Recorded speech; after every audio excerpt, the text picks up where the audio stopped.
پێغەمبەریش صلی الله عليه وسلم لە مەکە مابۆوە ئەویش خۆی ئامادە دەکرد و چاوەڕوانی فەرمانی خوای پەروەردگار بوو کە فەرمانی کۆچکردنی پێ بفەرمێ. لەم کاتەدا پیلانێکی فاشلی قوڕەیش ڕوویدا. قوڕەیش زۆری ترس لە کۆچکردنەکەی پێغەمبەر هەبوو صلی الله عليه وسلم، چونکە بۆی ئاشکرا بوو کە لایەنگری بەهێزی و پشتیوانانێکی زۆری بۆ دروست بووە لە خارجی مەکە.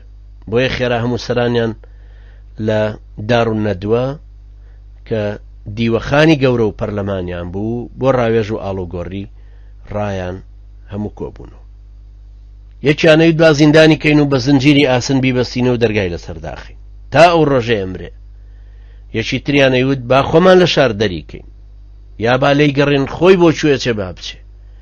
ئەبوو جەهلیش حەکەمی کوڕی هیشام وتی با لە هەر تیرە و هۆزە گەنجێکی بەخۆ و پتە و بهێنین و وەریگرین و هەریەکان شمشێرێکی بڕندەیان بدەینێ و کاتێکی دیاریکراوەیان پێڕا بسپێرین تا هەمویان پێکەوە یەک هەڵمەت بکەنە سەر محەممەد و هەریەکەی شمشێرێکی لێدا. ئیتر ئەو کاتە کە کوژرا خوێنەکەی لەناو هەموو تیرە هۆزەکانە ونەبێ.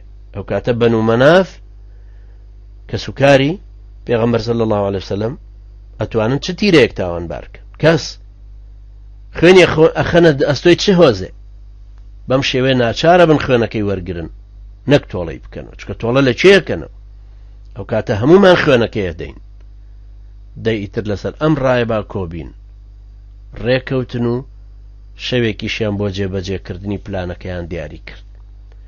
بەڵام خوای گەورەی بە ئاگا پێغەمبەری ئازیزی عەلەیهی سەڵات وسەلام لێ ئاگادار کردەوە و فەرمانیدایە کە ئەو شەوە لە ماڵی خۆیان نەمێنێتەوە دەرچێ. لە باسی ئەم پلانەدایە کە خوای پەروەردگارەی فەرموو لە سوورەتی ئەنفالە وإذ يمكر بك الذين كفروا ليثبتوك أو يقتلوك أو يخرجوك ويمكرون ويمكر الله والله خير الماكرين. کافرەکان کەوتنە پلاندانان دژت بەوەی کە بەندتکەن یان بتکوژن یا لە شار دەردکەن. ئەوان پلان دادێنن، خوای گەورەش پلانەکانیان هەڵەوە شێنێتەوە، خوا چاکترین بەرهەڵستکاریانە. بەم شێوەیە ئەبینین کە ئەوان چەندیان پلاندانە زەفەریان نە بە پێغەمبەر برد عەلەیهی سەڵات وەسەلام، نەتوانیشیان ڕێ لە بانگەوازەکە بگرن و نە ئەو مستەزعەفانەش کە ئەکەوت نەژێر ئەشکەنجەی ئەوان لە دینەکە پەشیمانە بوون و بەردەوام بوون. هەم پێغەمبەری نازدار عەلەیهی سەڵات وەسەلام بەهێزێکی زۆرتر و ئاەتی زۆرتری بۆ ئەهاتن و قۆناغ بە قۆناغی بانگەوازەکە ئەچوونە پێش، هەم ژمارەکە زیادیە کرد، هەم لە ڕووی جۆرەوە و لە ڕووی چۆنیەتیانەوە بەهێزترە بوون.